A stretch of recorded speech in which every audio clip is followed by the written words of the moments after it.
Béni sois-tu encore pour la présence de chacun d'entre nous au nom de Jésus le Christ. Avec action de grâce, nous t'avons ainsi prié. Alléluia.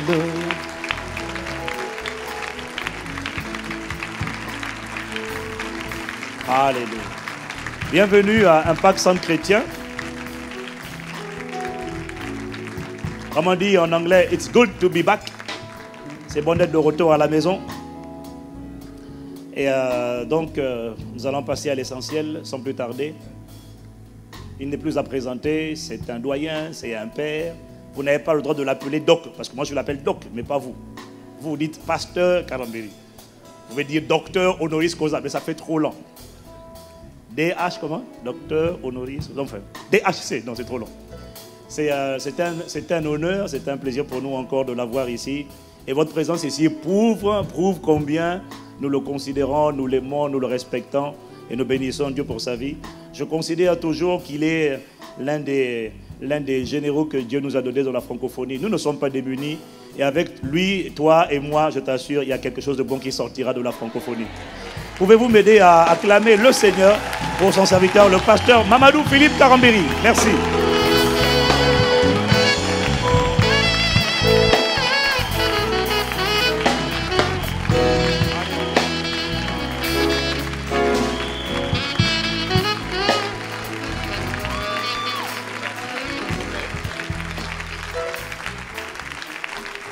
Gloire à Dieu. Gloire à Dieu. Nous sommes sur la route de la transformation, sur la route où nous devons régner, comme le titre de notre séminaire le veut. Alors nous allons tout juste chanter un cantique. Je suis en route en Canaan. Je suis en route en Canaan. Je suis en route en Canaan, je suis en route, gloire à Dieu, je suis en route, je suis en route en Canaan, je suis en route en Canaan, je suis en route en Canaan, je suis en route, gloire à Dieu, je suis en route. Si tu ne viens pas, ne me retiens pas. Si tu ne viens pas, ne me retiens pas. Si tu ne viens pas, ne me retiens pas. Je suis en route, voilà Dieu, je suis en route. J'ai la victoire en Jésus-Christ. J'ai la victoire en Jésus-Christ. J'ai la victoire en Jésus-Christ. J'ai la victoire, voilà Dieu, j'ai la victoire.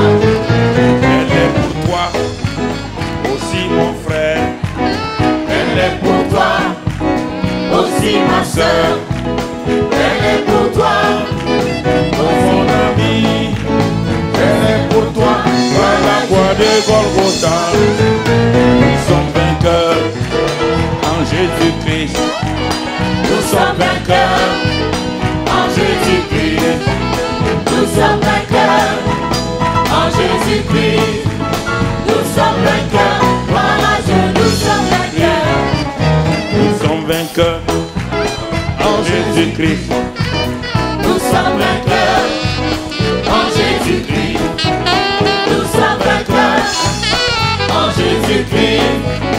Nous sommes vainqueurs par le sang de Jésus-Christ.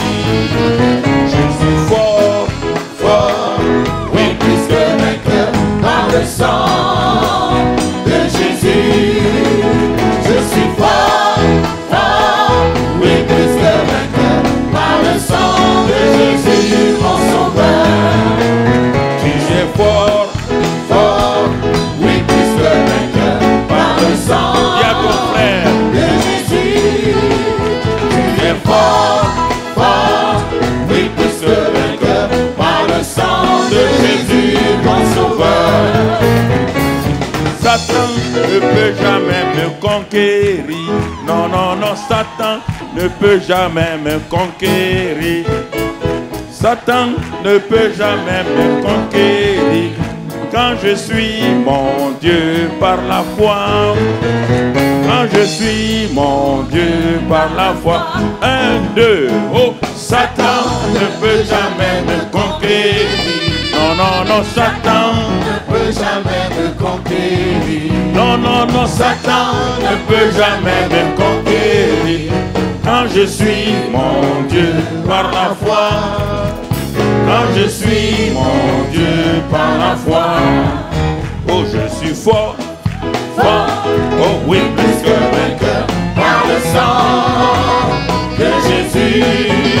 Oh, je suis fort, oh fort, oui, plus que vainqueur par le sang de Jésus, mon sauveur.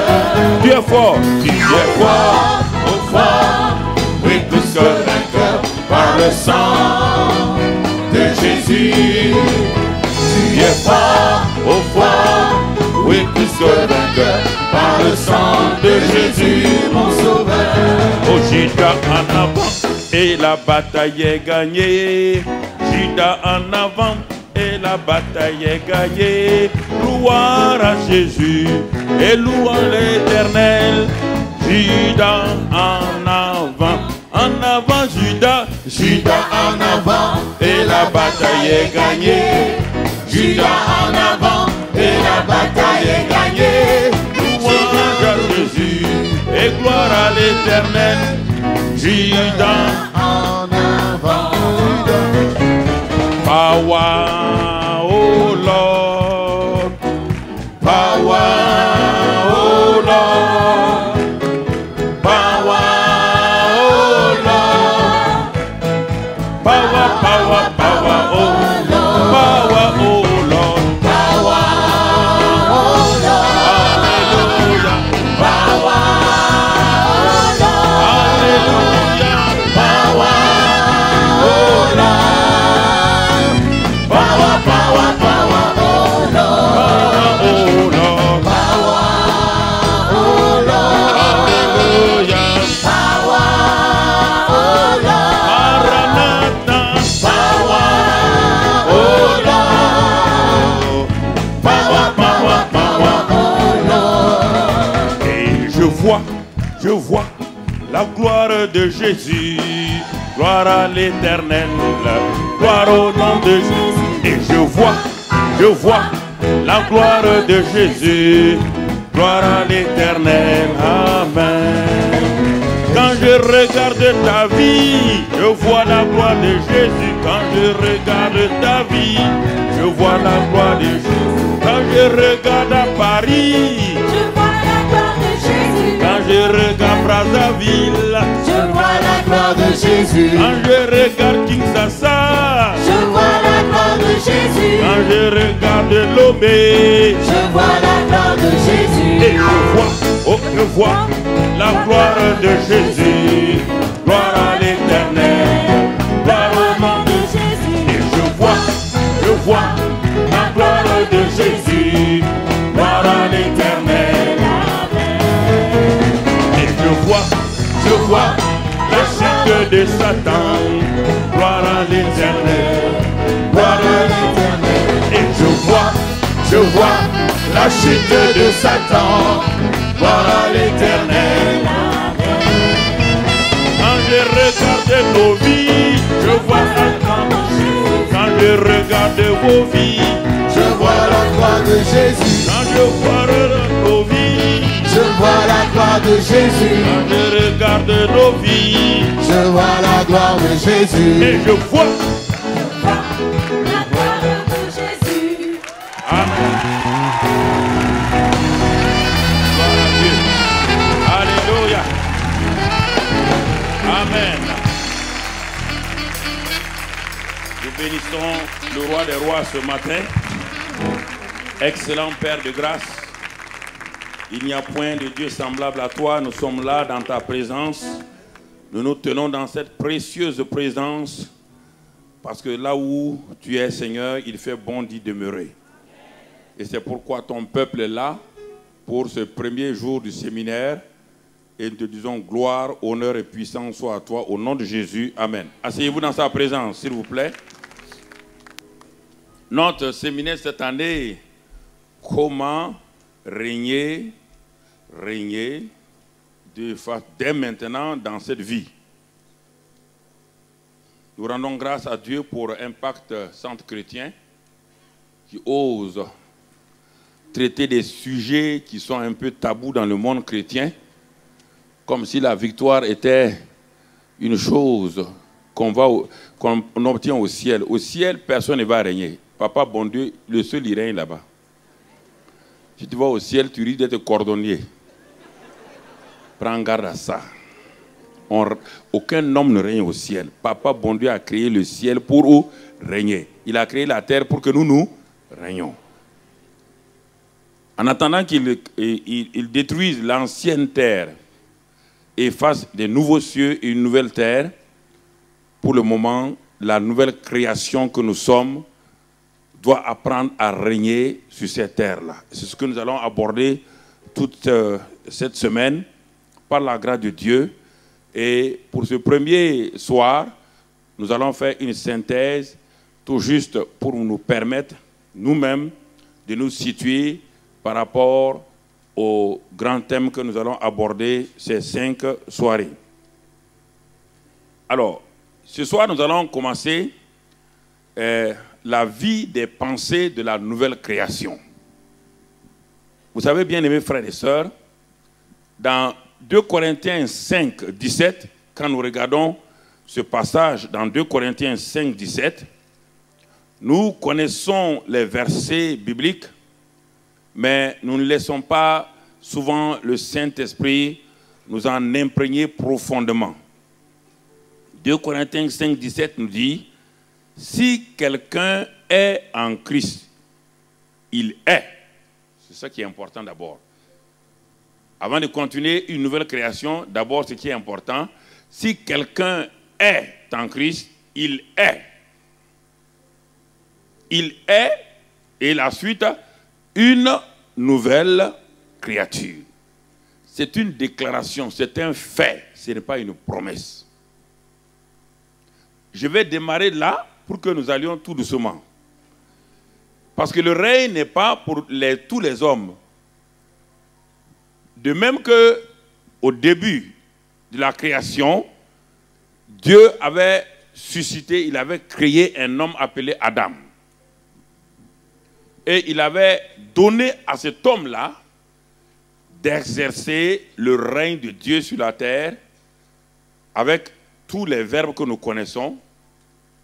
L'homme était béni, lui et sa femme.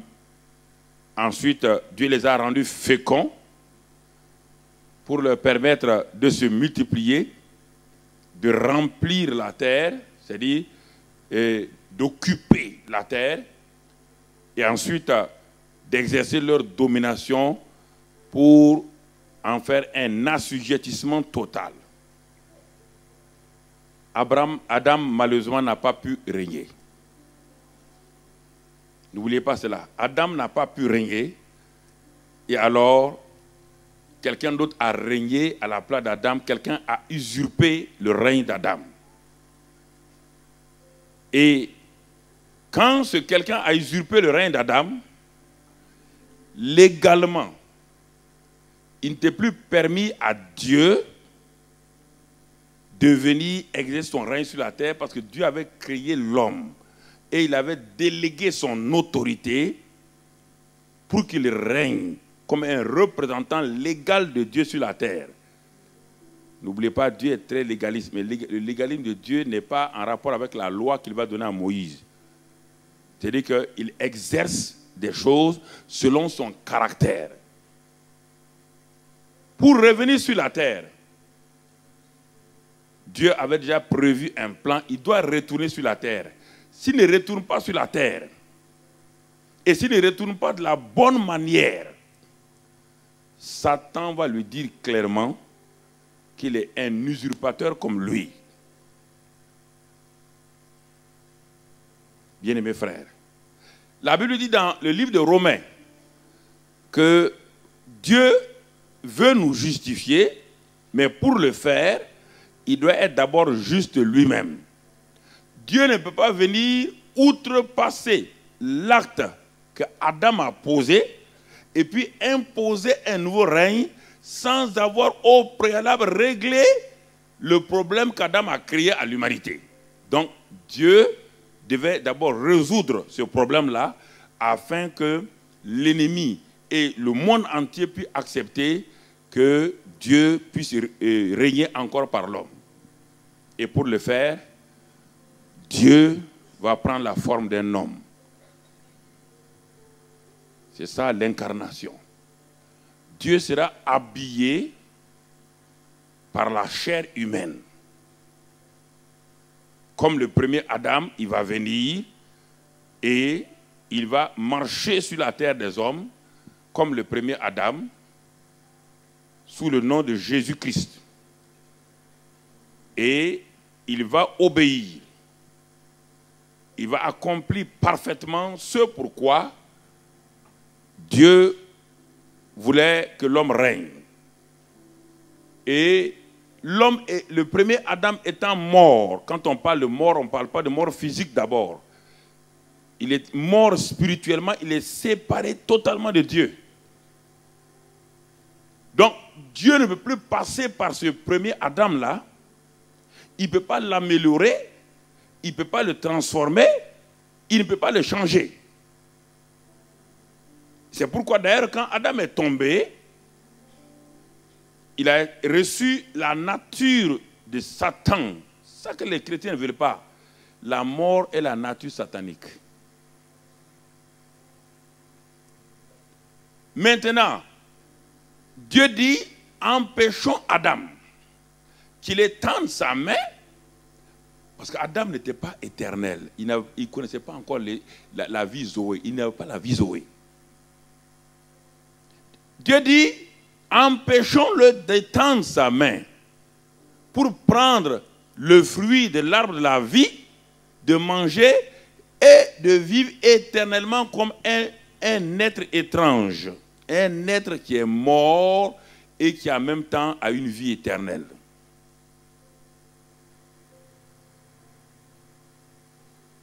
Alors, Dieu a mis Adam et Ève au hors du jardin. Et il a fermé l'accès à l'arbre de la vie. Et nous avançons durant les âges et nous allons voir apparaître sur la scène maintenant un autre homme du nom de Jésus-Christ, le dernier des Adam. Il va terminer la race des Adam. Il n'est pas le second Adam, il est le second homme, mais le dernier Adam. Il est la somme des Adam, les Adam AI, variant de 1 à N. Il est la somme de ces Adam-là. Il va finir les Adam. Il va finir la série noire des Adam. Il va finir la race des Adam déchus. Il va englober tout ça pour aller crucifier. Et cette nature adamique s'appelle le vieil homme. La nature déchue. Et en crucifiant ce vieil homme-là à la croix du calvaire, il a mis fin à la série des Adam. Mais il n'a pas donné encore la vie. Parce qu'à la croix, il n'y a pas la vie. À la croix, c'est la destruction des œuvres de Satan. C'est le triomphe de Jésus sur Satan. C'est l'homme qui est réconcilié encore avec Dieu. Et par l'ensevelissement maintenant. L'ensevelissement, je ne parle pas de son corps dans le tombeau de Joseph d'Arimathée. Ça, c'est son corps physique. N'oubliez pas qu'à la croix, il a remis son esprit au Père. Son corps physique est allé dans le tombeau de Joseph d'Arimathée. Son âme est allée dans le séjour des morts. Pour que l'homme puisse revenir à Dieu, Dieu avait dit à Adam qu'il est mort. Et là où les morts doivent partir, pas les morts physiques. Les morts spirituels, leur fin, c'est l'enfer, le séjour des morts. Son âme est allée dans le séjour des morts. Non pas en tant que vaincu. Les gens ne comprennent pas. Jésus n'a jamais été vaincu. Jamais. Même quand l'ennemi avait l'emprise sur lui, il l'a mené. Il a dit qu'il est allé prêcher aux âmes qui sont en prison. Et là-bas, 3 jours, il attendait que toi et moi, que le Père puisse dire, prendre son bâton de juge, frapper, en disant, l'humanité déchue, ce que tu as fait, j'accepte ton sang qui a été versé à la croix, j'accepte ta mort, j'accepte maintenant que tu as payé le prix et que tu peux racheter les gens de toute race, de toute génération. Tu peux les racheter, ce qu'on appelle la rédemption. Tu peux les racheter. En ce moment, le 3e jour, Dieu a accepté. Et c'est pourquoi on dit, on le verra dans la semaine, on dit Jésus-Christ est le premier-né d'entre les morts. Ce n'est pas sa naissance physique dont on parle. Sa naissance physique a fait de lui le fils de Marie, l'Adam qui vient sur la terre. Mais le Fils de Dieu avec puissance, c'est par la puissance de la résurrection dans Romains 1, dans Colossiens, dans Éphésiens. Maintenant, il est le premier-né d'entre les morts.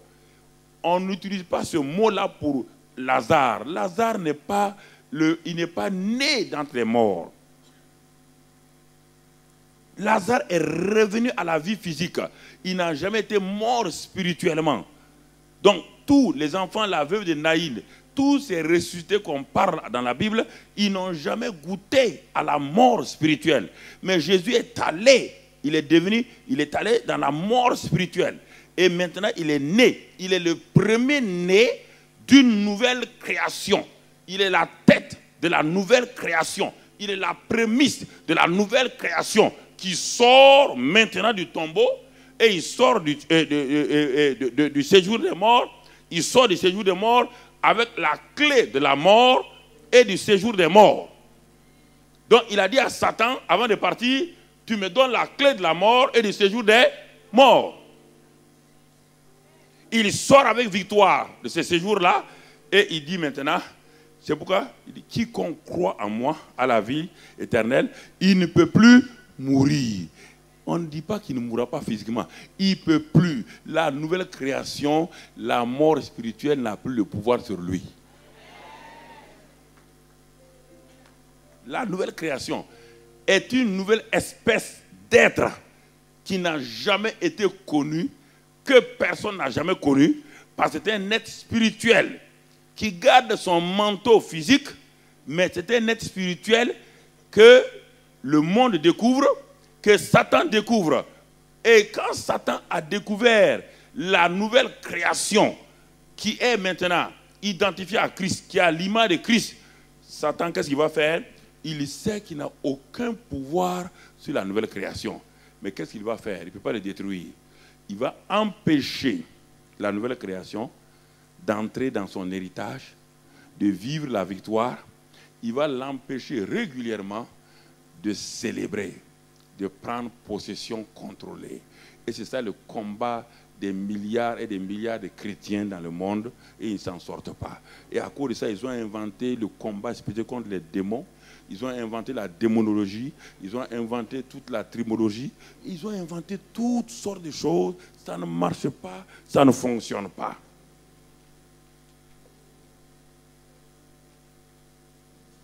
Ça ne fonctionne pas. Écoutons pendant ces quelques jours-là, je crois que le Seigneur va nous aider. Donc, la nouvelle création, c'était un être, mon frère. Il est la justice de Dieu. On va le voir dans la semaine. Je résume, parce que ce soir, je vais vous introduire. Il est la justice de Dieu. Il est dit dans Romains 8.1 que la nouvelle création, on ne peut pas la condamner. On ne peut pas la condamner. Écoute-moi, mon ami. Si tu retournes dans l'Ancien Testament, dans le livre de Genèse, Balak a envoyé Balaam d'aller maudire, ça veut dire condamner Jacob, d'aller condamner Israël. Balaam a tout essayé. À la fin, quand Dieu lui a permis d'aller, mais Dieu lui dit, tu ne diras que ce que je vais dire. Balaam s'arrête devant un peuple qui vient de sortir de l'esclavage, qui n'est pas né de nouveau. Un peuple qui n'a pas le Saint-Esprit. Un peuple qui est basé sur l'alliance de Dieu avec Abraham. Qui sont inférieurs à nous complètement. Ils n'ont rien à voir avec nous. Ils ne sont pas nés de nouveau. Ce sont des esclaves à la mentalité. Quand Balaam a voulu ouvrir sa bouche pour maudire ce peuple-là, Dieu lui a dit, c'est trop tard Balaam. Ce que Dieu a béni, on ne peut pas le maudire. Alors je pose la question maintenant. Si dans le royaume des cieux, le plus petit dans le royaume des cieux est plus grand que Jean-Baptiste. Jean-Baptiste est plus grand que tous ceux qui sont nés de femmes. Donc il est plus grand que Moïse. Il est plus grand qu'Abraham et tout. Et que le plus petit qui est né dans ce royaume-là, si on n'a pas pu maudire ceux qui étaient esclaves, comment peut-on te maudire? Qui va te maudire? On va aller, écoutons. Ce que je veux dire là, c'est que personne ne peut s'arrêter, me maudire comme cela. Je peux poser des actes qui vont me créer des problèmes moi-même. Parce que tout message qui est donné n'est pas exhaustif, n'est pas complet. Donc, il est préférable que tu rentres dans mon cadre. Parce que quand je dis ça, toi, tu sautes déjà, tu vas aller devant trop. Reste là, calme, là, petit. Donc, je vois déjà que tu as lu tel livre, tel auteur a dit ça. Reste, nous sommes dans un message bien ciblé de 1h15. On reste dans ce cadre-là. Si toi, tu vas déjà 4 heures avant moi, tu m'as trop dévancé. Reste calme. Voilà. Quand on prêche à des gens, ils sont déjà en avance. Ils sont en train de dire, mais l'autre a dit ça, l'autre a dit ça. Ce n'est pas l'autre qui est ici, c'est moi. C'est moi qui suis ici. Laisse tomber l'autre. Laisse tomber l'autre. Donc, la nouvelle création, les gens ne comprennent pas. Nous ne sommes pas des chrétiens. Nous ne sommes même pas des disciples. Jésus a utilisé le mot disciple dans les évangiles. Tu as vu ce mot-là dans les épîtres? Hein? Non. Les évangiles, c'est l'histoire de Jésus-Christ de Nazareth. Ce n'est pas l'histoire de la nouvelle création. Dans les évangiles, personne n'était né de nouveau. Personne n'était une nouvelle création. Les pierres là, qui faisaient les miracles là, c'était des morts ambulants. Ils étaient tous morts spirituellement. Il n'y avait aucun qui avait la vie éternelle. Ils ne sont pas nés de nouveau. Les 4 évangiles, c'est l'histoire de Jésus sur la terre. Ils sont nés seulement le jour de la Pentecôte dans la chambre haute. Ils sont nés de nouveau, ce qu'on appelle le baptême dans le Saint-Esprit. Ils ont reçu le baptême du Saint-Esprit dans le corps de Christ. Ils ont été remplis du Saint-Esprit. Ils ont parlé en langue. Les gens ne savent pas. C'est à partir de là que la nouvelle création a commencé. Alors, regardons maintenant cette nouvelle création qui a toutes les caractéristiques d'un homme invincible. C'est à cette personne-là que Dieu donne encore de nouveau, comme il a dit à Adam, le premier Adam qui n'a pas chuté. Dieu s'adresse à nous. Encore, nouvelle création. Il dit, Romains 5 maintenant, verset 17. Romains 5, verset 17 maintenant. C'est sur ça que notre texte est tiré. Notre titre de ce séminaire de 2011 est tiré. Romains 5, verset 17. Si, par l'offense d'un seul, c'est-à-dire Adam, la mort a régné par lui seul. L'offense d'un seul, la mort a régné par un seul. Et cette mort qui a régné, tous tes efforts et tous mes efforts n'ont pas pu empêcher la mort de régner sur notre vie. Nos jeûnes, nos prières n'ont pas pu empêcher la mort. Comme on dit, la mort de notre destinée, la mort on n'a pas pu empêcher. Ça, c'est le négatif. Toute vérité a son négatif et a son positif. Le positif dit ici, à plus forte raison, si j'avais amené la parole vivante, tu allais mieux saisir, à plus forte raison, ceux qui reçoivent, pas ceux qui demandent. La nouvelle création, pas de la nouvelle création. La nouvelle création qui reçoit l'abondance de la grâce et du don de la justice.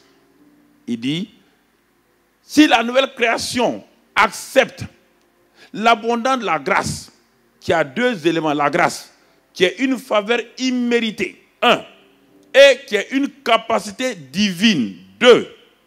Si la nouvelle création reçoit de marcher dans le nouveau régime de la grâce. Et ensuite, du don de la justice, la nature de Dieu, participant de la nature divine, 2 Pierre 1, 4. Toute nouvelle création qui accepte cela, et Dieu dit maintenant, c'est cette personne seule qui est qualifié pour régner dans cette vie par Jésus-Christ lui seul.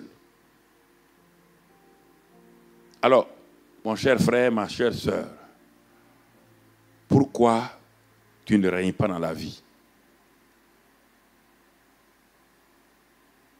Pourquoi? Adam n'a pas pu régner. Nous savons la cause. Nous avons découvert la cause d'Adam. Avant la chute d'Adam, Adam régnait. Il a régné à un moment donné, mais il n'a pas pu étendre le règne de Dieu dans tout. Il a régné dans le jardin d'Éden uniquement, alors qu'il devait faire régner, et Dieu devait régner à travers lui sur toute la terre. Donc Adam a été étouffé, son règne a été étouffé dans le jardin d'Éden. Le jardin d'Éden, c'était le palais d'Adam, parce que le jardin d'Éden n'était pas la terre. C'était simplement là où, le jardin où il régnait, et il devait conquérir maintenant tout le reste de la terre. De son palais, où, jardin d'Éden veut dire le jardin des délices, Dieu lui avait tout donné, tout, la nourriture, la capacité, la vie, et il devait utiliser cette vie-là, comme ici, pour sortir, se multiplier, remplir, contrôler, assujettir, dominer, et amener la vie divine à régner sur le royaume végétal, sur le royaume minéral, sur le royaume... Donc, tout. Il y a plusieurs sortes de royaumes. Le royaume animal, tout ça sont des royaumes. Mais le royaume de l'homme, c'est-à-dire de Dieu par l'homme, était le royaume supérieur qui devait régner, contrôler tout cela. Même l'homme qui est chuté, tu vois quelle capacité Dieu lui avait donnée. Même l'homme qui est chuté, regarde comment il règne sur les animaux. Regarde comment il règne, mais il règne mal. Mais la nouvelle création, Dieu dit, ce que Adam n'a pas pu faire. Maintenant, par mon Fils et le Saint-Esprit qui habite en vous, vous devez régner dans cette vie. Vous devez régner dans cette vie-là. Bien-aimés frères et sœurs, régner dans cette vie, c'est-à-dire, c'est transporter la vie Zoé.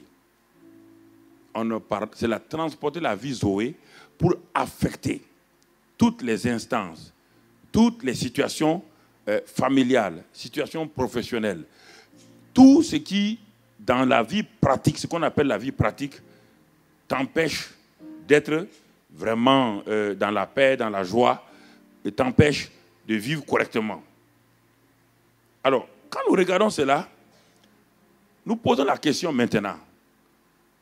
Mais pourquoi alors, malgré toutes ces grandes déclarations de Dieu, le peuple de Dieu ne semble pas régner, ne règne pas, du moins ne règne pas. Il y a très peu de gens d'abord qui ont compris qu'ils doivent régner. Le peuple de Dieu subit régulièrement, il subit au lieu de régner. Alors qu'est-ce qui se passe? Pour Adam, nous avons vu qu'est-ce qui a empêché Adam de régner. Mais qu'est-ce qui se passe avec la nouvelle création que nous sommes? Chacun de nous ici a le même Saint-Esprit que Jésus avait. A le même Père que Jésus a. A la même parole que Jésus avait. Et nous sommes de la famille de Dieu. Nous faisons partie de la famille divine. Mais alors pourquoi ces êtres-là, qui sont partie de la famille divine, n'arrivent pas à régner sur la création inférieure, sur les situations? Jésus est venu simplement faire deux choses. Nous montrer comment toute nouvelle création doit vivre sur la terre.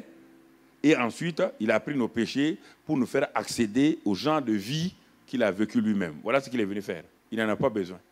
Il n'a jamais péché, il n'a pas besoin de salut, il n'a pas besoin de délivrance, il n'a pas besoin de guérison, parce qu'il savait dominer, avec la vie divine qui était en lui, il savait dominer ces circonstances-là. Il a été tenté en toutes choses, exactement comme toi et moi nous sommes tentés. Sa tentation n'est pas inférieure à la nôtre. Il a été tenté en tant qu'homme par les femmes, de la même manière que tous les garçons ici sont tentés. Si la tentation de Jésus est inférieure à ma tentation, alors en ce moment-là, il y a une injustice quelque part au niveau de Dieu. Mais Jésus faisait quoi? Les gens disent que Jésus était Dieu. Dieu dans sa semence, mais pas dans l'exercice du ministère, pas dans l'exercice de la relation. Il s'est dépouillé volontairement de ça pour vivre comme un homme simplement. Il n'a pas utilisé sa divinité pour chasser les démons. Il n'a pas utilisé sa divinité pour dominer le péché. C'est son humanité. C'est pourquoi dire le Fils de l'homme. Tant qu'il n'y aura pas de percée au niveau mental, c'est difficile que les gens comprennent qu'est-ce que le règne de Dieu. Comment ils doivent régner. Nous aimons beaucoup Matthieu 6 qui nous dit que ton règne vienne. Mais Dieu nous répond, mais toi aussi tu dois régner, non? Ce n'est pas moi seul qui dois régner. Ne me dis pas que ton règne vienne. Le règne de Dieu va venir par qui? Par toi. C'est toi l'instrument par lequel mon règne vient sur la terre. Jésus est venu te montrer. Jésus est la prémisse de l'être humain, du Fils de l'homme, par lequel Dieu doit régner sur la terre. Et te dit maintenant, Jésus étant parti et t'ayant laissé le Saint-Esprit, il dit tu dois régner dans cette vie. On dit dans cette vie, pas dans la vie future. La vie future, personne ne régnera. Sauf quand on va revenir dans la Nouvelle Jérusalem, et là on va régner avec Jésus lui-même. Alors, bien-aimés frères et sœurs, et quand nous regardons ça, nous allons lire un autre passage.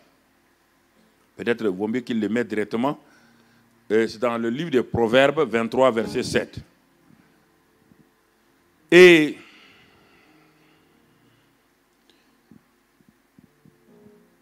vous savez, j'aime m'enfermer, réfléchir et examiner pourquoi les chrétiens, il y a tant de faillites, tant d'échecs.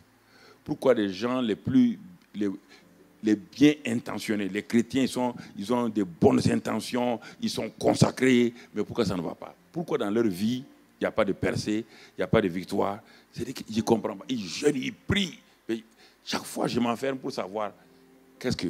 Dieu me dit, il y a des choses qu'ils n'ont pas saisies. Et tant qu'ils ne saisiront pas cela, lui ne peut pas les forcer à vivre dans la vie chrétienne victorieuse. Et c'est pourquoi, s'il vous plaît, prenez du temps. Je vais être un peu lent pour que nous puissions comprendre ce que Dieu veut dire. Dans le livre de Proverbes 23, verset 7, un jour je méditais cela. Le Seigneur là, bon, c'est le résumé de la vie d'un homme. Et dans ce passage, il est dit, car, dans la version, il est dit, car il est. Non, ça veut dire que, prenons avec des termes précis. L'homme est comme les pensées de son âme. L'homme est. Quel homme? On nous a dit que la nouvelle création, lui aussi, il est. En Christ, il est. Cet homme-là est une nouvelle création. Les choses anciennes sont passées. Toutes choses sont devenues nouvelles. Mais comment se fait-il que cet homme qui est une nouvelle création, les choses anciennes sont passées et toutes choses sont devenues nouvelles? Pourquoi alors n'arrive-t-il pas à régner? Voilà toute l'équation qu'il faut résoudre clairement. Les choses anciennes, c'est défaite. Ce qui l'amenait dans la défaite, ce qui le paralysait, ce qui faisait de lui un esclave de Satan, ce qui faisait de lui un vaincu. Dieu te dit, ces choses-là sont passées. Sur le plan spirituel et moral. Il dit maintenant, les nouvelles choses, toutes choses sont devenues nouvelles en lui. On te dit, c'est cet homme-là à qui on demande de recevoir la grâce, l'abondance de la grâce et du don de la justice pour régner dans cette vie. Et encore ça, c'est Dieu qui le donne. Jusqu'à présent, c'est Dieu qui est en opération. Maintenant, en face de ça, on va trouver cet homme-là qui tourne en rond, qui n'arrive pas à percer. Et c'est là que j'ai demandé, il dit, mais Seigneur, quelque chose ne va pas. Pourquoi ton peuple n'arrive pas à saisir cela? Il m'a dit, ce n'est pas le problème de la nouvelle création. Il dit, mais va dans le naturel. Quand un bébé est né, il a une nouvelle quoi? Création. Mais pourquoi sur le plan naturel, beaucoup de bébés qui sont nés n'arrivent pas à percer dans cette vie-là? Ça va dépendre de leur environnement, de là où ils ont été moulés. S'ils ont été moulés dans des choses négatives, contraignantes, cet enfant, quoi qu'il fasse, il ne va pas percer de façon correcte. Il dit, regarde mon fils. Et là, le Seigneur a commencé à me parler.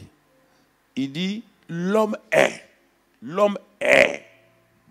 comme les pensées de son âme. Cela veut dire que si les pensées de l'homme étaient affichées ici, quand tu vas lire les pensées de l'homme et tu vas regarder l'homme, tu ne verras pas de différence. Tu ne verras pas de différence. L'homme est, on n'a pas dit sera, l'homme est comme les pensées de son âme. Ça veut dire quoi? Il est le reflet des pensées qui sont cachées en lui. Ma vie actuelle est la manifestation des pensées qui sont en moi que je ne peux pas cacher parce que ces pensées-là sont obligées de se manifester. C'est pourquoi je ne peux pas dépasser mes pensées. On va le voir tout à l'heure et tu vas te rendre compte, mon ami, que ce que je te dis là est très important. Cela veut dire que la manifestation visible, quotidienne de la nouvelle création dépend de la qualité des pensées de cet homme ou de cette femme-là. Cet homme est déjà une nouvelle création, mais il n'arrive pas à régner. Pourquoi? Ce n'est pas à cause de ces jeunes. Il est déjà une nouvelle création. Et il doit régner. Dieu lui a donné tout ce qu'il faut pour régner. Il n'arrive pas à régner. On n'a pas dit c'est parce qu'il ne jeûne pas. On n'a pas dit c'est parce qu'il ne prie pas.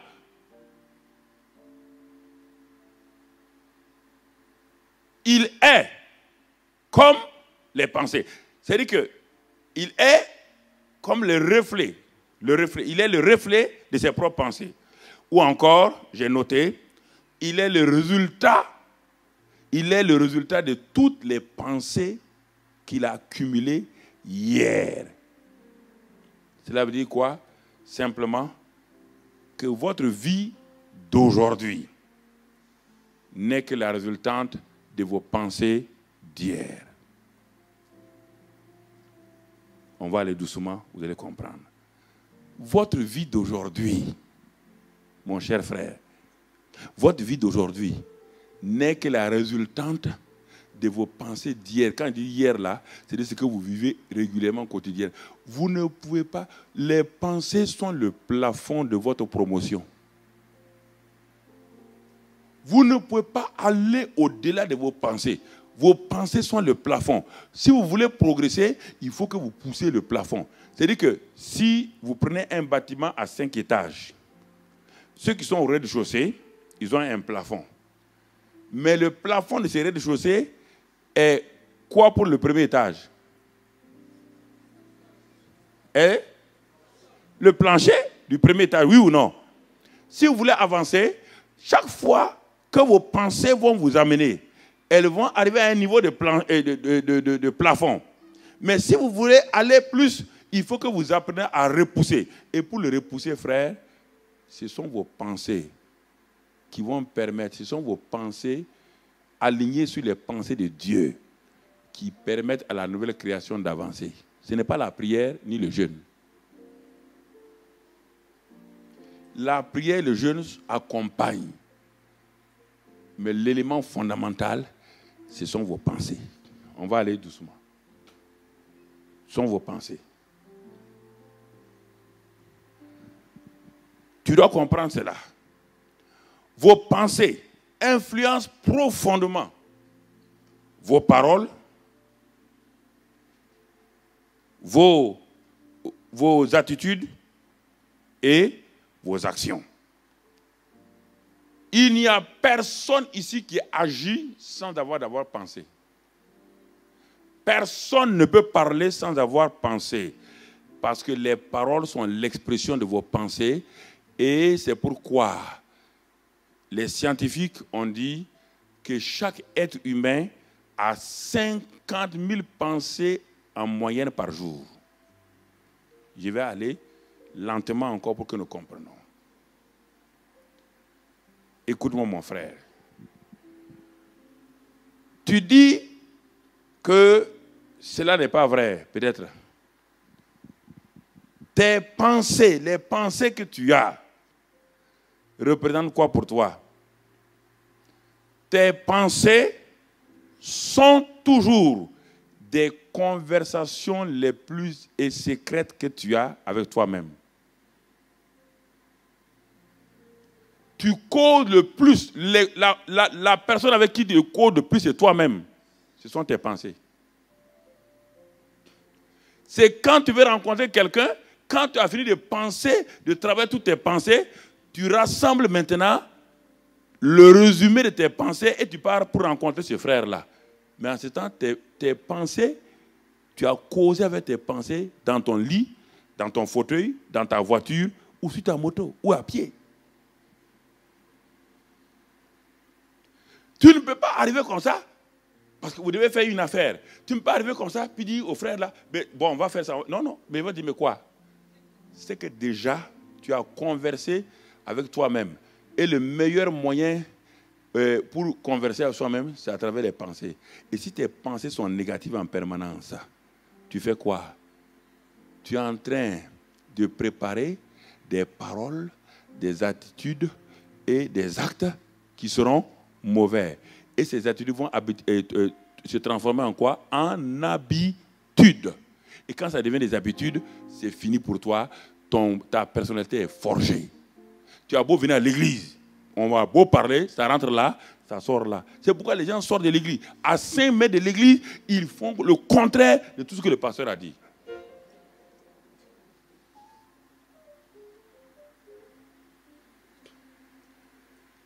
Quelle est la personne avec laquelle tu causes le plus? Ce n'est pas ta femme, ton mari, hein? C'est toi-même. Tu es la personne avec laquelle tu causes régulièrement, n'importe où, n'importe quel endroit, tu causes avec toi-même dans tes pensées. Ta bouche n'est pas ouverte. Et quand ta bouche va s'ouvrir, elle ne fera que dire ce que tes pensées ont déjà arrêté.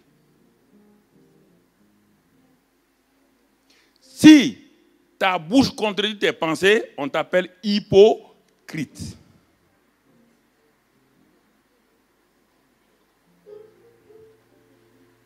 C'est-à-dire que tu es malade. C'est ça. Oh, je vous parle. Écoutez, ce que vous faites là, c'est très bien. Mais on va prier. Tu pries quoi? Tu pries en ce temps, tu as des pensées contraires à ta prière. Tu sais que c'est faux? Frère, viens, on va prier pour tel frère. Qu'est-ce qu'il a? Il a des démons. Il a des démons. Alléluia, alléluia. Frère, au moins tu es en train de prier là. Tes pensées disent, si les démons vont sortir, tu es rentré, tu vas voir. Et tu es en train de mentir au nom de Jésus. Mais les démons te regardent, ils n'ont pas peur de toi. Ils disent, mais voici un hypocrite. Les démons ont dit aux filles de Séva, mais nous connaissons Jésus. Nous connaissons Paul. Mais vous, mais ce que vos bouches disent là n'a rien à voir avec vos pensées. Pourquoi nous souffrons? Nous souffrons à cause de ça. La nouvelle création devait réussir. Pour qu'elle tourne en rond. Pourquoi tourne-t-elle en rond la nouvelle création? Réfléchissez. Donc, les pensées secrètes que nous avons en nous là, ce sont elles qui nous font plus de mal. Si elles sont mauvaises, si elles sont bonnes, elles vont nous permettre d'aller de l'avant. Et je vais vous montrer tout juste quelque chose avant de continuer. Pour ce premier, je vais demander à Arnaud de monter là, mon rat de laboratoire.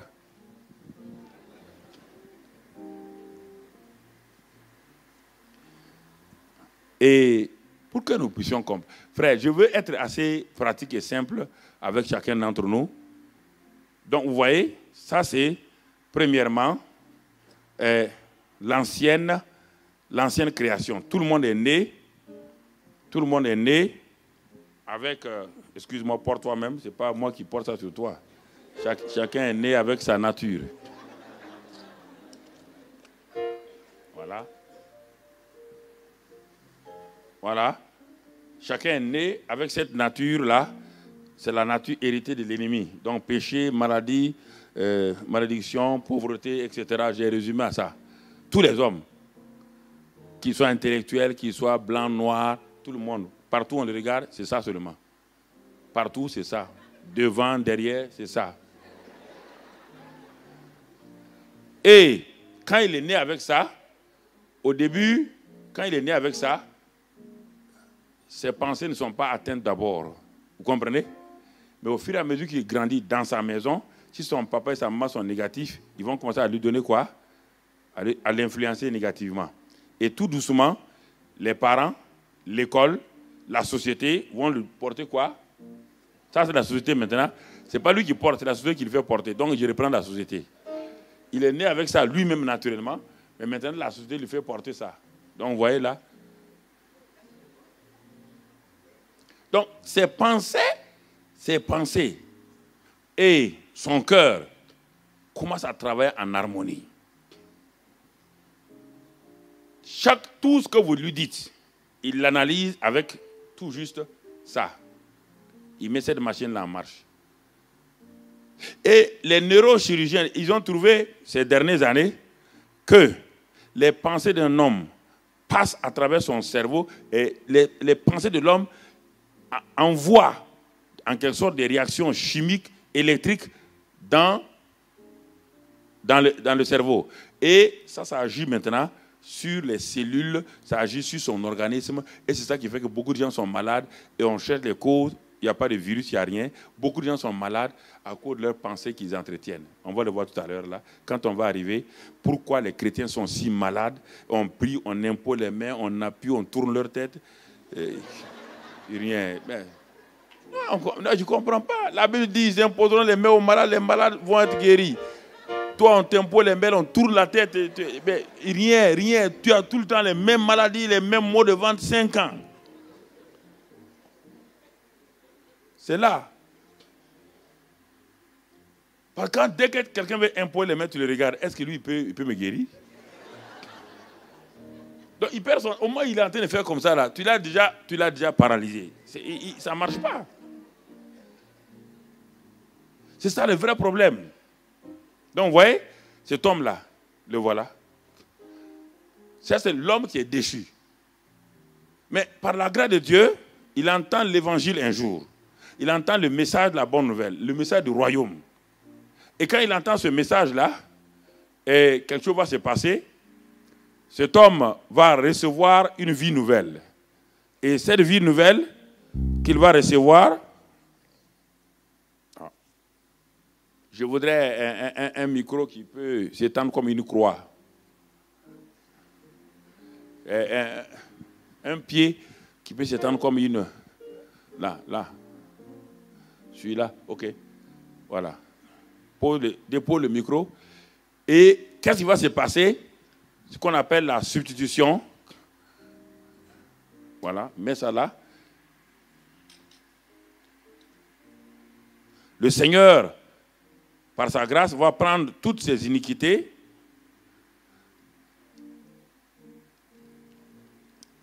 et quand il va prendre tous ses péchés, voilà. Viens s'il te plaît. Le Seigneur, tu vas jouer le rôle du Seigneur. Tu vas lui enlever cette nature qu'il a. Mais sans enlever ça. Voilà. Et à la croix de Calvaire, cette nature est là. Mais Jésus ne va pas le laisser simplement comme ça. Jésus va lui donner maintenant une nouvelle nature. Il va lui donner une nouvelle nature. Il devient une nouvelle création. Les choses anciennes sont passées. Toutes choses sont devenues nouvelles. Regardez, les choses anciennes sont passées. Il était péché, perdu ici. Il était malade, tout. Mais il a reçu, normalement on devait recevoir tout ça. Béni, tout ça. Donc, il a reçu ça. Et cet homme-là, dans les premiers jours qu'il a reçus, même les 3 mois, il est dans la joie, il est dans la paix, il est vraiment heureux parce que la joie du Saint-Esprit est venue en lui. Et cet homme, c'est cet homme-là qu'on dit maintenant de régner dans la vie. On lui dit de régner dans la vie. Mais la plupart du temps, on n'a pas dit, on pense que le nouveau cœur peut régner. Le nouveau cœur peut régner. À la condition, on a vu ça l'année dernière, quand on a vu les 3 éléments, l'esprit, l'âme et le corps. Ce sont des choses qu'il faut bien garder. Cet homme est né de nouveau. Mais qu'est-ce qu'il se rend compte que lorsque Dieu dit quelque chose, son esprit régénéré veut le faire. Mais il se rend compte qu'il y a quelqu'un qui analyse toutes les paroles de Dieu et qui utilise un élément d'évaluation en dehors de là. C'est quoi? C'est ça. Alors, un combat commence dans cet homme-là. Il veut faire le bien, il veut obéir à Dieu, mais ses pensées disent que ce n'est pas possible. Chaque fois, il va faire passer la parole de Dieu à travers ce filtre. Il va faire passer tout ce qu'on lui dit de faire. On lui dit maintenant, mon frère, on a prié pour toi, lève-toi et marche. Il dit, mais sa tête dit, si je pouvais marcher, je n'allais pas t'attendre. Il dit, mais tu te prends pour Jésus ou quoi? C'est ça le problème. Tout ce qu'on lui dit, ce filtre-là enlève la puissance de la parole de Dieu et rend la parole de Dieu sans force. Il s'en va prier. Quand il prie, son homme intérieur est renouvelé. Son homme intérieur est dans la joie, dans la paix. Quand il est tout seul avec le Seigneur, mais dès qu'il sort face à la situation, le prince de l'air s'est saisi de quoi? Le prince de l'air s'est saisi quoi? De ses pensées. Pour annuler tous les effets de la prière du jeûne qu'il vient de faire. Et c'est pourquoi beaucoup de chrétiens, au sortir de leur jeûne et prière, tout s'évapore comme la rosée quand le soleil se lève le matin. Il n'y a rien. Il n'y a pas un changement durable. C'est pourquoi ne confondons pas. Il y a plusieurs mots. Il y a le métanoïa. Il y a le anakainos. Et il y a la métamorphose. La métamorphose n'est pas ici. La métamorphose passe par le renouvellement de l'intelligence. Et il faut, la Bible dit, cette intelligence-là doit être renouvelée, on va le voir à la fin, par la parole de Dieu. Et quand il commence à méditer la parole de Dieu, à s'aligner sur la parole de Dieu, son intelligence est renouvelée et cet homme, il y a une harmonie. De même qu'il y a une harmonie ici, il y a une harmonie là, il y a une harmonie là aussi. Et c'est cet homme-là qui peut régner. C'est lui seul qui peut régner, pas lui là. Pas cet homme-là. Écoutez-moi, cet homme ne pourra jamais régner. Jamais. C'est un chrétien qui va aller à l'église, il aime les choses de l'église, il est béni, il donne la dîme, les offrandes et tout. Mais quand il sort, dès que l'ennemi envoie des choses, il utilise ça, le filtre, pour essayer de comprendre ce que Dieu est en train de faire. On ne peut pas comprendre le royaume des cieux avec le cerveau humain, frère. Le cerveau humain ne comprend pas comment agit le royaume. Le royaume est une folie pour le cerveau humain.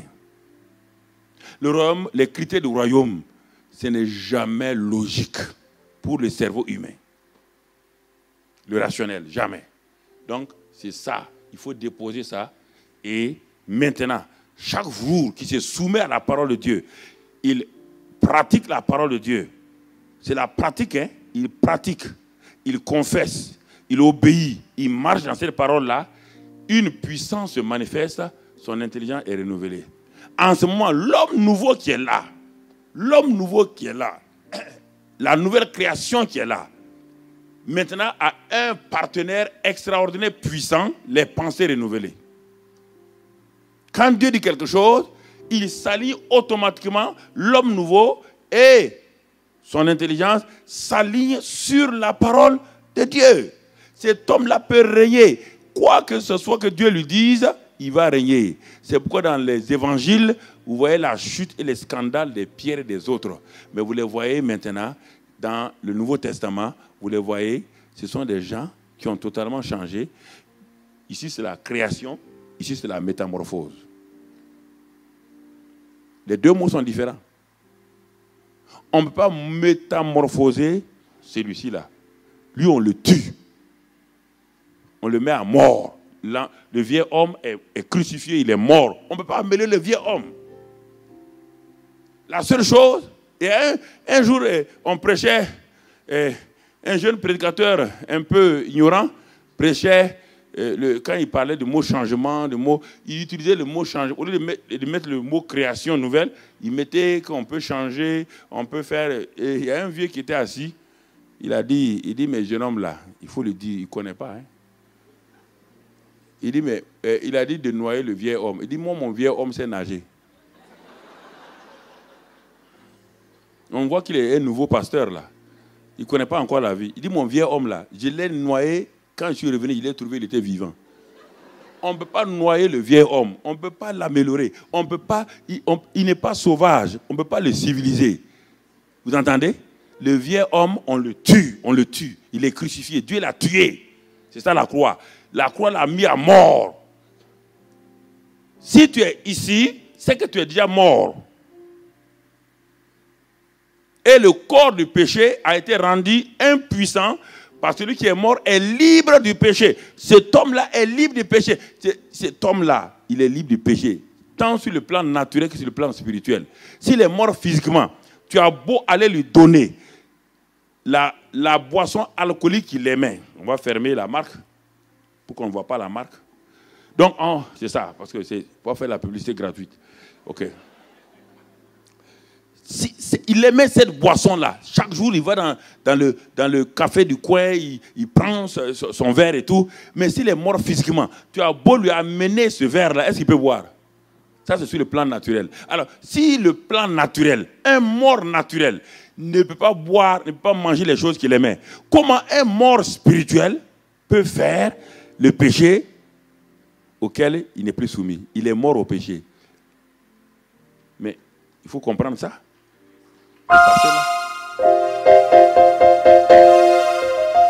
Vous ne pouvez pas faire celui-ci, il n'a qu'à gêner. C'est sa nature. Il aime le péché. Il se nourrit du péché. On ne peut pas lui donner autre chose que ça. C'est la mort seulement. C'est la seule solution. C'est ça que Dieu a fait. Il dit, il a crucifié le vieil homme. Allez-y vous asseoir. Bon, laisse ça. Il faut qu'ils voient ça. Laisse ça, ils vont voir longtemps. Alors, bien-aimés frères et sœurs, nous regardons, parce que ce soir-là, je vais introduire, pourquoi j'ai commencé par là, je devais terminer le samedi par ça, mais j'ai voulu, dès le premier message, penser et vous attirer votre attention sur ça. Ça a été déjà prêché ici. Mais la répétition est la méthode pédagogique pour faire entrer une leçon. Parce que quand il y a des choses, quand on vous donne, il ne faut plus aller. Même si le pasteur vient prêcher autre chose, prenez les cassettes posées. Tant que vous n'avez pas eu une percée sur ça, posez les cassettes d'abord. Parce que si vous mélangez les cassettes là, ça ne produira rien. Ce qu'il a prêché là, ce qui vous a touché, où vous êtes vaincu là, il a donné. Prenez ça à poser. Les autres cassettes, vous les entassez d'abord et vous faites tout, percer 1 mois, 2 mois, jusqu'à ce qu'il y ait une percée. Et quand il y aura une percée dans ça, le reste est facile. Parce que vos pensées sont comme une cage et votre vie est un aiglon. Je vous pose la question. Un aiglon, c'est un des oiseaux les plus merveilleux, les plus forts, qui vole le plus haut possible. Mais ça, c'est votre vie. La nouvelle création est un aiglon merveilleux, un aiglon puissant. Mais malheureusement, cet aiglon est mis en cage par son propre propriétaire, les pensées.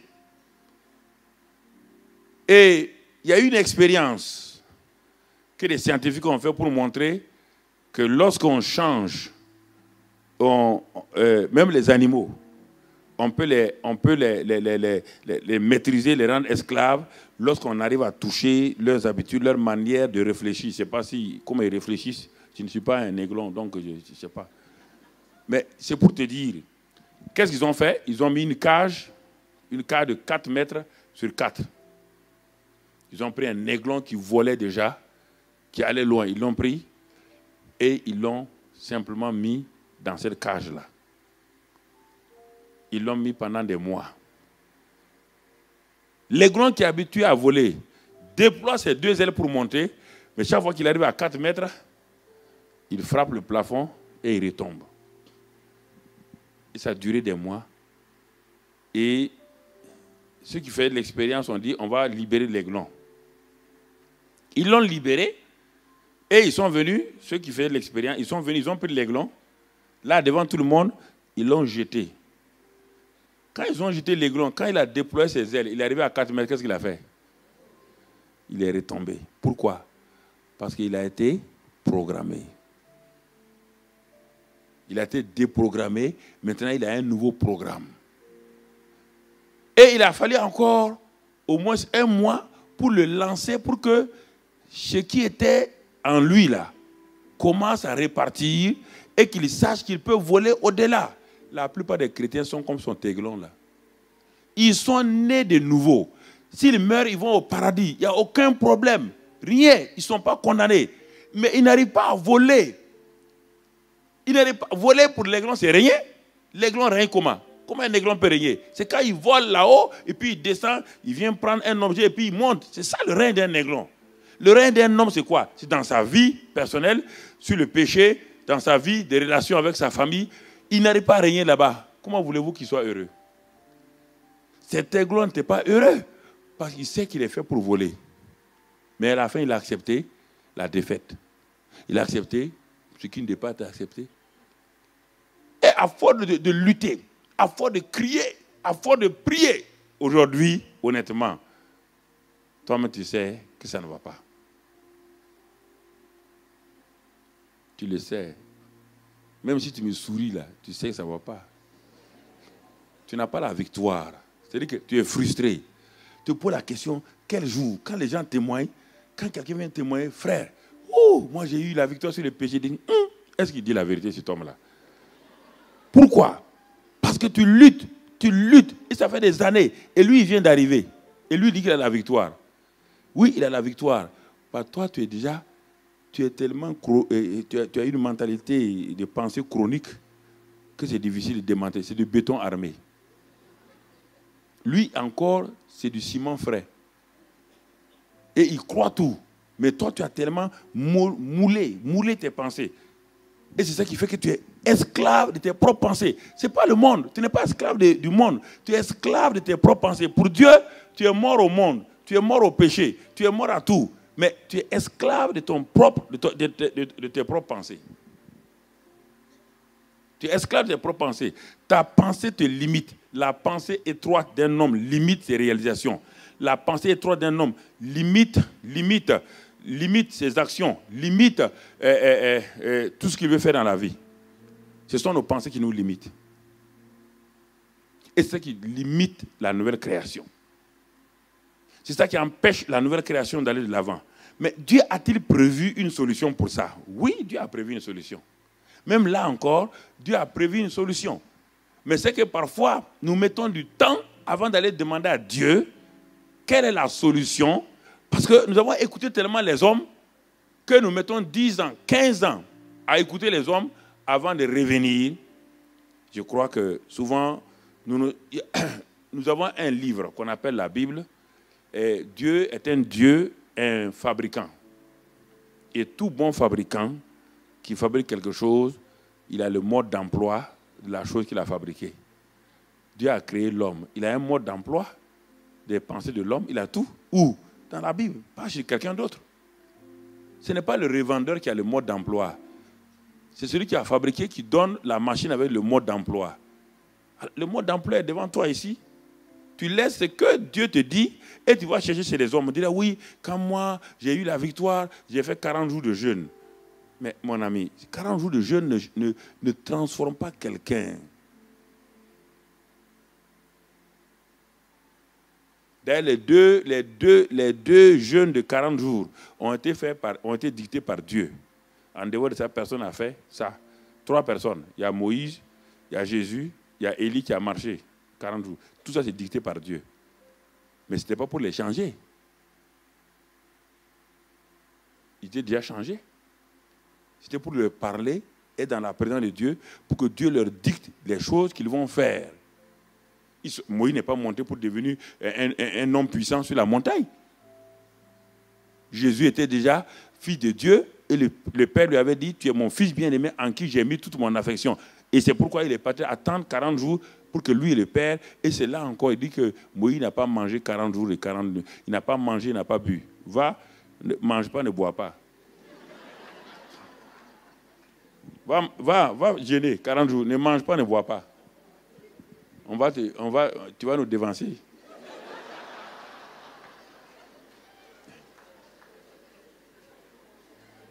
Non.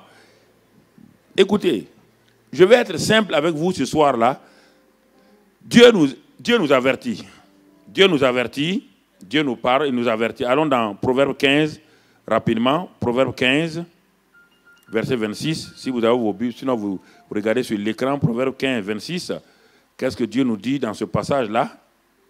15, 26.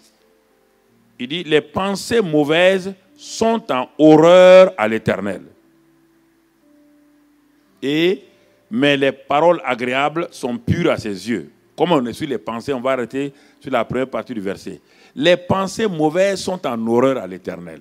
Alors, quand vous lisez une parole comme ça, n'allez pas loin. Ne balayez pas ça du revers de la main et puis continuez. Dieu te dit que toute pensée négative en toi, toute pensée mauvaise, lui sont en horreur. Ça veut dire qu'il ne peut pas te regarder avec ces pensées-là. Donc, vous mettez arrêter ton jeûne. Quand tu es en train de jeûner et que tu as des pensées, change les pensées avant de continuer. Les pensées mauvaises sont en horreur à l'Éternel. Allons dans Genèse 6 pour comprendre. Genèse 6. Qu'est-ce que cela veut dire? Genèse 6. Ne me dis pas comme... Ce n'est pas la loi, hein? Ça c'est des principes. Quand Dieu dit que quelque chose ne lui plaît pas, ce n'est pas une affaire de loi ou de la grâce. Non. Genèse 6. Regardons si ce que Salomon a dit ici, on le trouve déjà, la première apparition de ça, c'est dans Genèse 6, verset 5.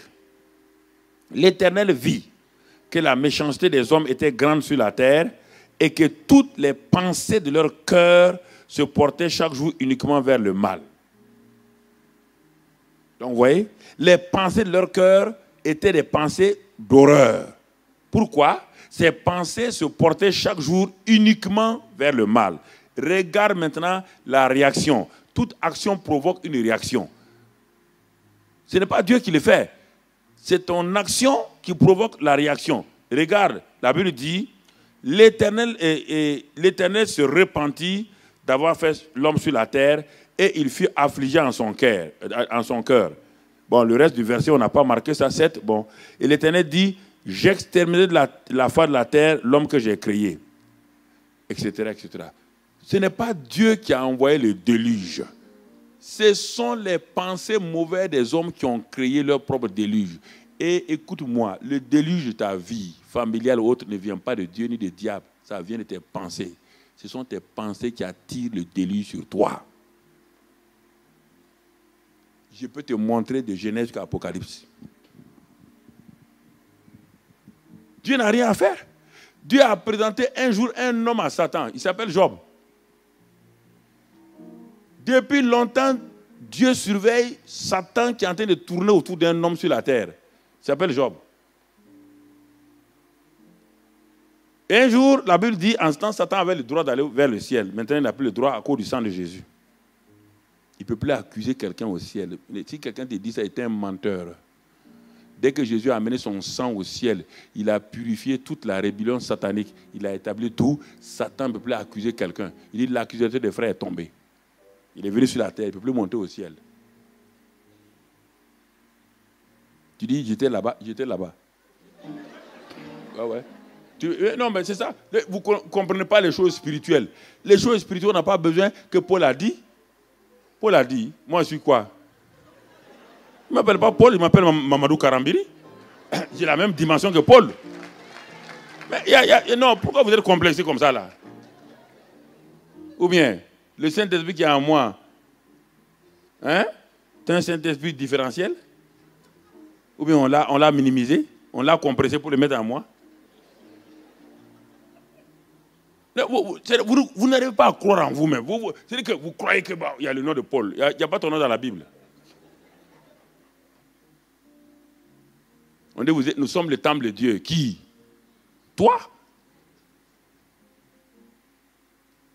Écoutez, frère, ne soyez pas complexés. Vous avez la même valeur que n'importe qui dans la Bible. N'importe. Dites un peu plus fort Amen.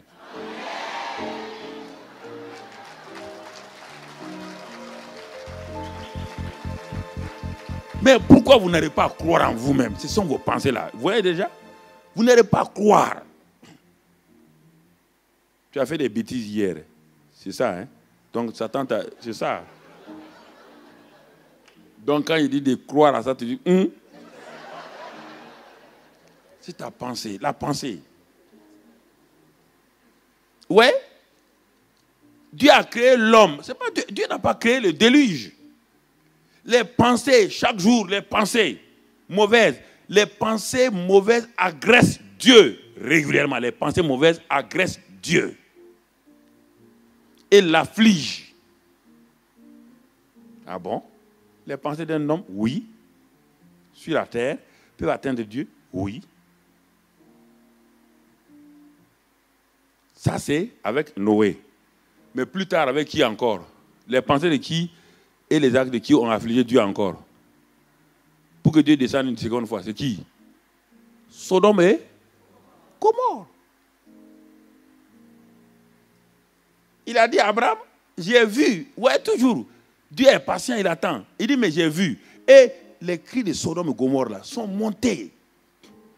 Il a dit au premier homme qui est né de femme, Caïn, le cri du sang de ton frère est monté vers moi. Nous sommes dans le monde spirituel. Ce n'est pas un monde géographique. Ne crois pas que tu es sur la terre. Dieu est loin, loin, loin. Mais en esprit, il n'y a pas de distance ni de temps. Dans l'esprit, dans le royaume des cieux, il n'y a pas de distance ni de temps.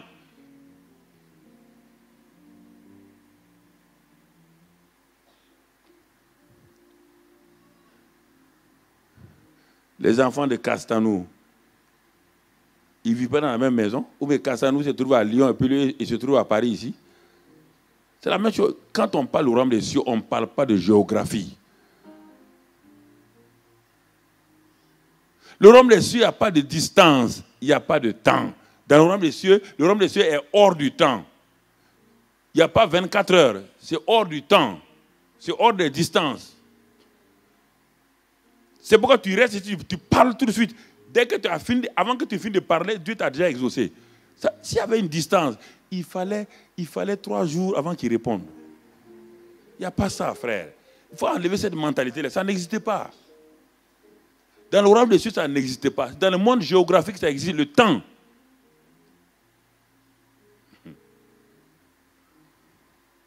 Alors, mes pensées me créent. Quand Dieu a présenté Job à Satan, Satan dit, mais il dit peau pour peau. Peau pour peau, Job va te maudire en face. Dieu dit non, Job ne me maudira pas. Et quand les gens lisent ça, tout de suite, ils ont une idée arrêtée sur Job. Dieu n'a pas dit que Job était parfait. Parce que Dieu est en train de protéger Job. Parce que Job faisait certaines choses selon Dieu. Mais on va nous ouvrir le cœur et les pensées de Job. Tout le monde accuse la femme de Job. Que la femme de Job a dit à Job de maudire Dieu et de mourir. Tout le monde dit, ah oui, cette femme-là, elle est misérable. Mais ouvrons le livre de Job, tu verras qui est misérable entre les deux. Au moins, la femme a eu le courage de dire, maudit et meurt. Quand Job a été touché dans son corps et tout, regardez ce qu'il dit dans Job 3. Regardons dans Job 3. Regardons ce qu'il dit, frère. Dieu nous révèle, Dieu ne cache rien. C'est pourquoi il vaut mieux être clair avec lui. Hein? Dieu ne cache rien. Après cela, Job ouvrit. Après qu'il ait dit à sa femme de se taire, il ouvrit la bouche et maudit le jour de sa naissance. Alors, où est le Job parfait là? Il a maudit le jour de sa naissance. Ce n'est pas fini. Il prit la parole et dit, périsse le jour où je suis né et la nuit qui dit un enfant mal est conçu. Il est en train de parler de qui? L'enfant mal est conçu par qui? Par des brebis? Par des moutons? L'enfant mal c'est qui? C'est lui-même, non? Oui ou non? Il a été conçu par qui? Son père et ça? Il dit périsse la nuit où papa et maman sont allés ensemble pour que moi je sois conçu. Est-ce que c'est un homme correct ça? Vous dites Job. Vous l'admirez, dit Job. Un ignorant comme ça, vous l'admirez. Quelqu'un qui va dire que maudit le jour où mon père et ma mère sont allés ensemble pour que moi je sois conçu. Regardez ensuite, c'est pas fini. Il continue. Et il parle. Au verset 25, il dit maintenant ce que je crains, c'est ce qui m'arrive. Ce qu'il craint où? Dans ses pensées.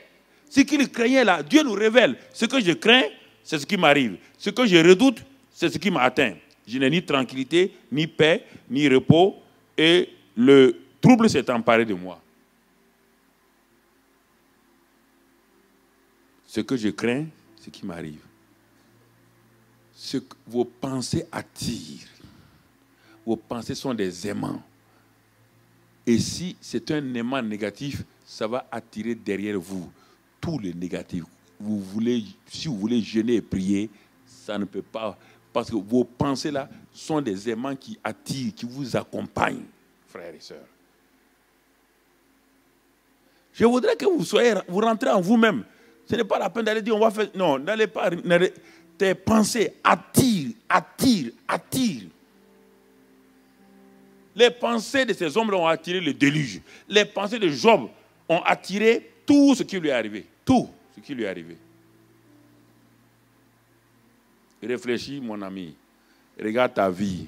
Ce que je te dis, tu le sais bien de quoi je parle. Regarde tes pensées que tu as régulièrement et regarde ta vie quotidienne. Il n'y a pas de différence. Il n'y a pas de différence. La nouvelle création doit opérer avec une intelligence renouvelée. Mais si sa intelligence n'est pas renouvelée, la nouvelle création a des problèmes. Alors c'est pourquoi Dieu dit dans Romains 12, 2 que nous connaissons, il dit, mais pour être transformé, il faut être renouvelé dans le renouvellement de l'intelligence pour connaître la volonté de Dieu. Et dans Philippiens 4, c'est le verset clé, Philippiens 4, Dieu dit au reste, mes frères, que tout ce qui est vrai, on va aller rapidement, tout ce qui est vrai. Vous entendez ce que Dieu nous dit? Dieu nous donne maintenant le mode d'emploi des pensées de la nouvelle création. Il te dit dans Philippiens 4, il dit au reste, frères, tout ce qui est vrai, tout ce qui est vrai. Donc, il te montre que la nouvelle création doit avoir ses pensées sur Dieu lui-même, qui est vrai. C'est Dieu qui est vrai. En résumé, voilà ce qui doit te préoccuper. Voilà la chose, le choix que tu dois opérer dans tes pensées quotidiennes. C'est la même chose. Plusieurs traductions de la Bible disent ça. Dans la version Louis II, il est dit au reste, frère, que tout ce qui est vrai. Dans d'autres versions, il est dit en résumé. Voilà ce que doit te préoccuper. Ou bien, voilà le choix à opérer dans tes pensées quotidiennes. Ce verset-là est traduit.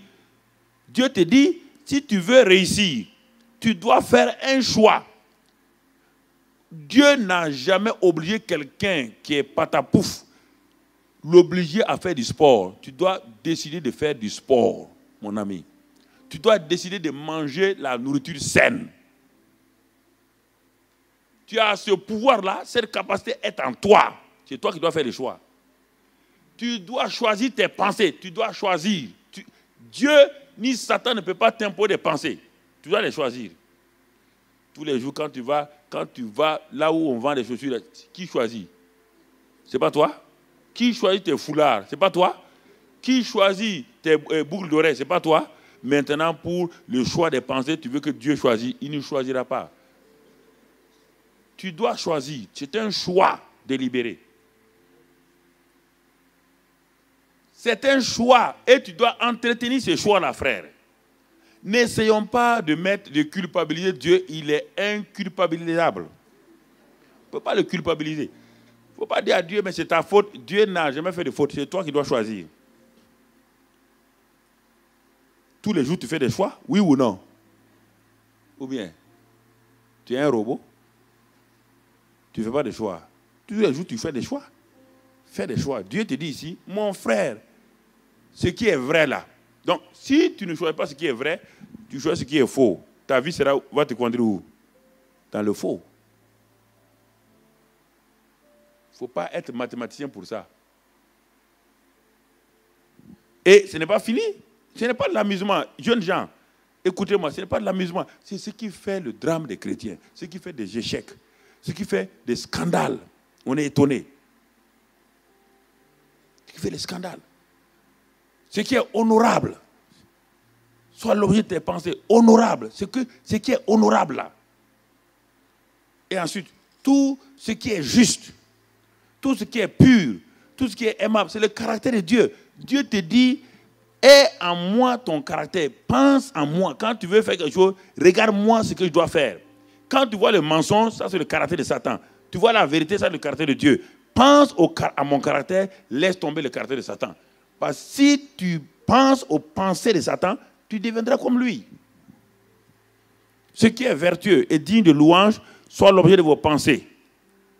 Et dit, verset 9, ce que vous avez appris, reçu, entendu de moi, et ce que vous avez vu en moi, pratiquez-le. Et, conjonction de coordination qui est la résultante, le Dieu de paix sera avec vous. Sinon, il ne sera pas avec vous. Tu as beau dire que Dieu est en moi, il est non.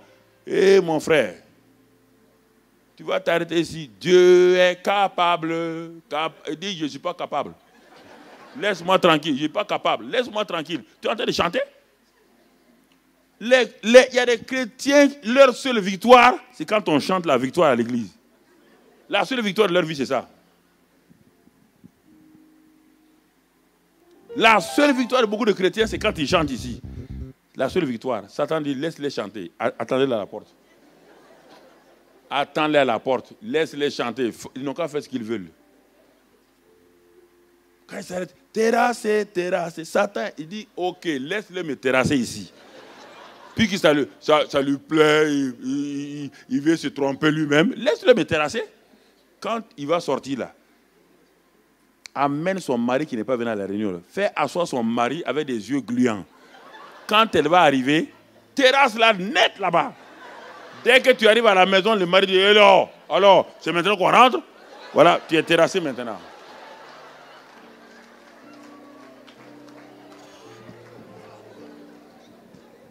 Oh, c'est Jésus. Frère, la Bible dit 1 Corinthiens 2, il dit, ayons les pensées de Christ. On va développer tout cela. Et je crois que si tu veux régner, il y a le premier domaine de règne, c'est le règne de la moralité et tout. Note simplement les versets, on ne va pas les lire. Matthieu 15, 19 et 8. Il dit que de tes mauvaises pensées sortent quoi? L'adultère et tout. Personne ne s'est jamais levé à aller commettre fornication parce qu'il veut. Personne ne s'est jamais assis, puis s'est levé, dit bon, il s'assoit, puis dit, je m'avais forniqué. Non, jamais. Il a fait quoi? Et quand il a fini, il a conclu, non? Quand il a conclu, il a fait quoi? Il s'est levé, oui ou non? Même le fils prodigue là, il a fait quoi? Il s'est assis, il a fait, il a pensé. Il a regardé la maison de son père et là où il est. Ça, c'est des cochons. Là-bas, c'est le palais. Il a examiné les deux. Il a vu, lui-même, il a tiré une conclusion qu'il n'est pas bon d'être avec les... Il vaut mieux aller où?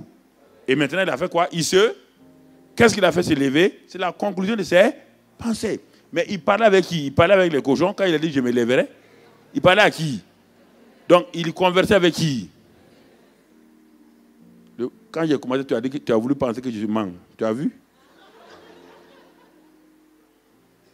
Il conversait avec qui? Avec lui-même. Et quand il a conclu sa conversion, il s'est levé.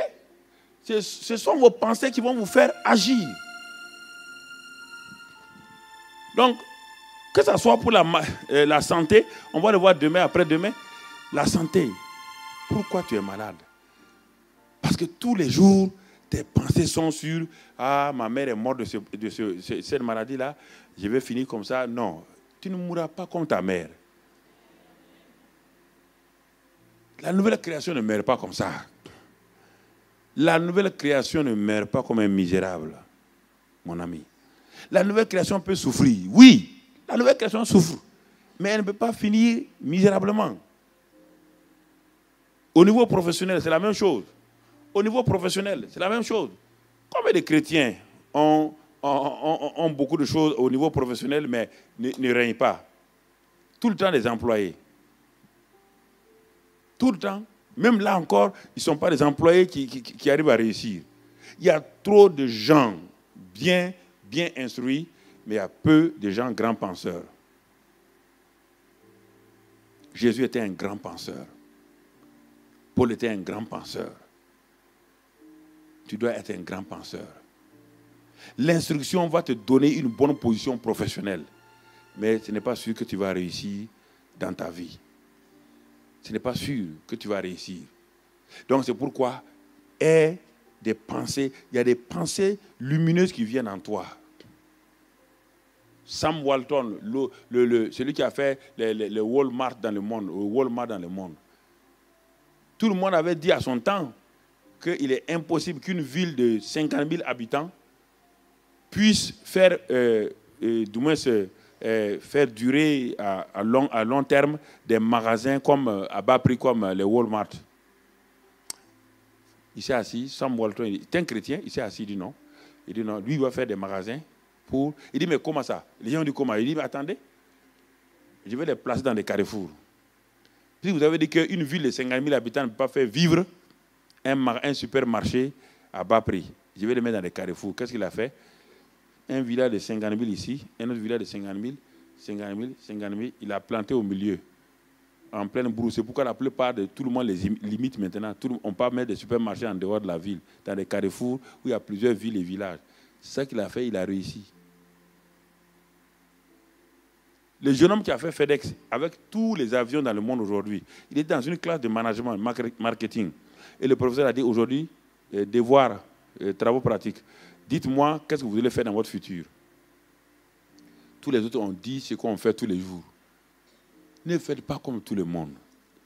Il a dit non, il s'est assis, il a dit non, une idée est venue. Il dit je vais prendre le courrier de Los Angeles et de New York le même jour, je vais l'amener à Los Angeles. Le professeur a mis dessus barré, il dit ambitieux. Mais il a réfléchi quoi? Quand il est 5 h du matin à New York, il est quelle heure à Los Angeles? Il y a au moins 5 heures de différence. Alors, on peut, donc ces 5 heures différentes, si tu cumules le tout, ça fait un long temps. Le courrier qui quitte le soir à Los Angeles va arriver presque le matin de bonne heure à l'autre côté. Alors, il a réussi. Aujourd'hui, il a des avions partout, même quand vous voyez partout, FedEx, Federal Express. Il a des avions partout. Si tu veux être milliardaire et que tu es déjà millionnaire, tu dois fréquenter qui? Si tu continues à être avec les millionnaires, tu seras milliardaire? Pas les millionnaires sont déjà arrivés à leur terme, oui ou non? Ils connaissent toutes les techniques pour être millionnaire. Si tu veux être milliardaire, tu dois quitter de temps en temps les millionnaires pour aller causer avec qui? Les milliardaires. Et tu auras des nouvelles idées. Et quand tu as des nouvelles idées, tu vas sortir de la masse des millionnaires. Tu deviens le prochain milliardaire. C'est ça la nouvelle création. Si tu marches avec des gens misérables, médiocres, dans la nouvelle, ils parlent seulement de nouvelle création. Nouvelle création. Mais il n'y a rien qui change. Cherche quelqu'un, colle-toi à lui. Un homme qui s'est opéré dans la nouvelle création, il y en a plein. Et marche avec lui. Et tu verras que tu vas sortir de la médiocrité et la nouvelle création sera une réalité. Le reste, on verra demain. Que Dieu te bénisse.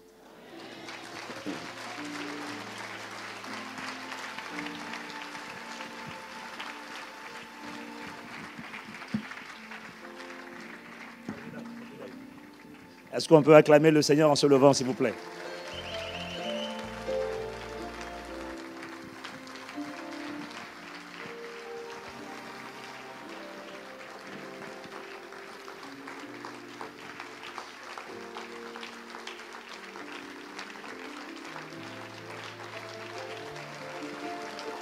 Aïe, aïe, aïe, aïe, aïe, aïe, aïe.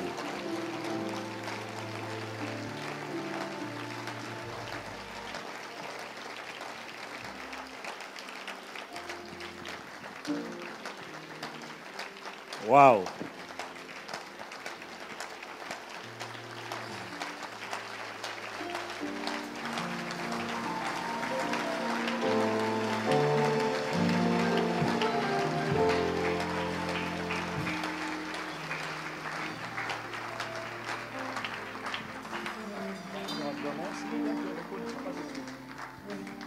Pouvons-nous juste incliner la tête et dire au Seigneur merci, vraiment d'un cœur reconnaissant. Merci Seigneur, merci pour ta parole. Même si le séminaire s'arrêtait là, je crois vraiment que tout aurait déjà été dit. Parce que ce qui a été dit, c'est tellement l'essentiel et le fondement de tout. Et que si ça, ce n'est pas assimilé, tout le reste, nous ne pourrons pas l'assimiler. Si le système de pensée ne change pas.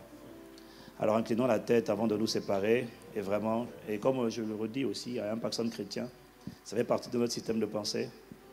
Il ne peut pas entendre ce genre de choses et ne pas avoir envie de dire merci au Seigneur. En priant, en chantant, en adorant. Et pour celui qui est là à cœur également, en faisant une offrande.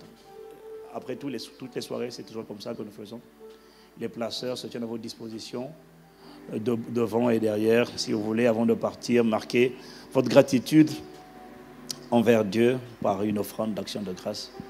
Mais on va juste incliner la tête et dire vraiment, Seigneur, franchement.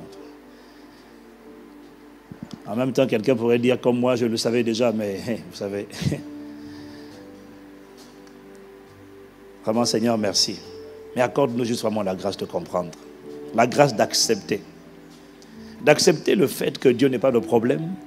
D'accepter le fait que le diable n'est pas le problème. D'accepter le fait que mon passé n'est pas le problème. D'accepter le fait que ce que j'ai enduré, vécu dans le passé n'est pas le problème. D'accepter que le mal qu'on m'a fait n'est pas le problème. Mais reconnaître, Seigneur, que le véritable problème, c'est mon système de pensée. C'est ma capacité à accepter ce que tu dis. Parce qu'un autre système de pensée m'empêche de recevoir la pensée de Dieu. Aujourd'hui, tu nous as encore rappelé à l'ordre et aujourd'hui, tu nous as encore resignifié que Seigneur, non, ton bras n'est pas trop court pour sauver, ni ton oreille trop dure pour entendre, mais le problème, il vient de nous véritablement. Alors aujourd'hui, nous avons vraiment envie de crier à toi et de dire, Seigneur, avant d'aller plus loin, accorde-nous la grâce de faire une pause, de prendre un rendez-vous avec nous-mêmes et de venir, Seigneur, devant toi, avec nous-mêmes, avec nos propres pensées, et d'assujettir ces pensées, de renverser les raisonnements, de faire un inventaire des raisonnements, des pensées, des systèmes de pensée, des forteresses qui s'opposent à la connaissance de Christ, à l'obéissance à Christ, et de les renverser, de les soumettre. Accorde-nous la grâce de prendre rendez-vous avec nous-mêmes, afin de ramener d'abord nos pensées captives, prisonnières à l'obéissance à Christ. Accorde-nous la grâce de réaliser que nous avons les armes, nous ne sommes pas démunis, nous ne sommes pas, Seigneur, nous ne sommes pas vulnérables, non, nous avons les armes en main, nous avons les atouts, Seigneur, et que tu es là pour nous aider, mais accorde-nous la grâce de recevoir ta parole dans nos cœurs.